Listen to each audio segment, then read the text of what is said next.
house, every Arizona homeowner's best friend.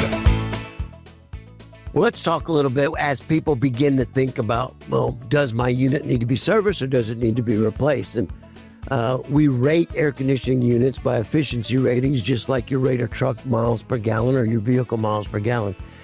Talk about the SEER ratings. I think they can be a little misleading too, because they're not testing the efficiency of that unit at 42% humidity, 114 degree air, outside air.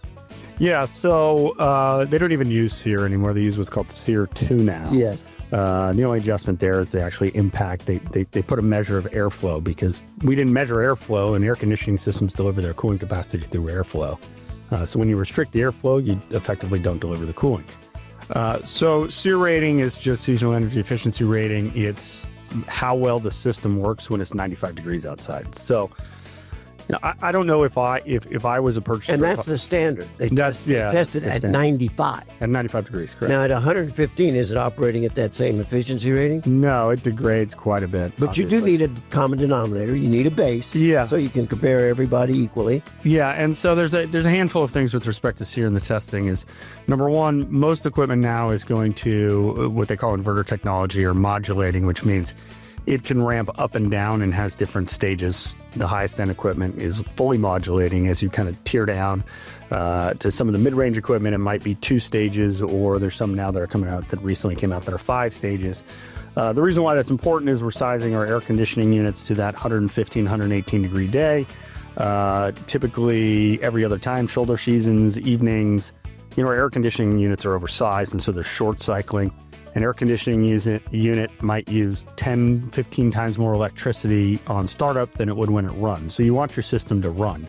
So if a system can modulate back and forth and deliver less cooling than delivering only the cooling that it needs rather than delivering, you know, full speed or off, it allows the system to operate a lot more efficient. And so when you do those SEER ratings, they peg the systems to full speed. And so you're testing it in an environment that it doesn't actually operate in, if that makes sense. Yeah. So you get an air conditioning system that this time of year, you know, it might be, we're creeping on 100 degrees. We had our earliest 100 degree day in Arizona history this year in March.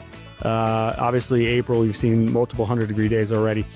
So where your house might need a 3-ton air conditioning unit when it's 100 degrees outside, when it's 115, it might need a 5-ton air conditioning unit. So, you know, those 100 degree April days, the system will run at 60% capacity instead of 100% capacity and just run the whole time. Well, it uses a lot less electricity when it does that. So the SEER ratings are a little bit misleading. Obviously, they're a benchmark and they're a rating system for efficiency, but that's not typically what our recommendations are for clients and what they should buy. Rosie on the house, every Arizona homeowner's best friend.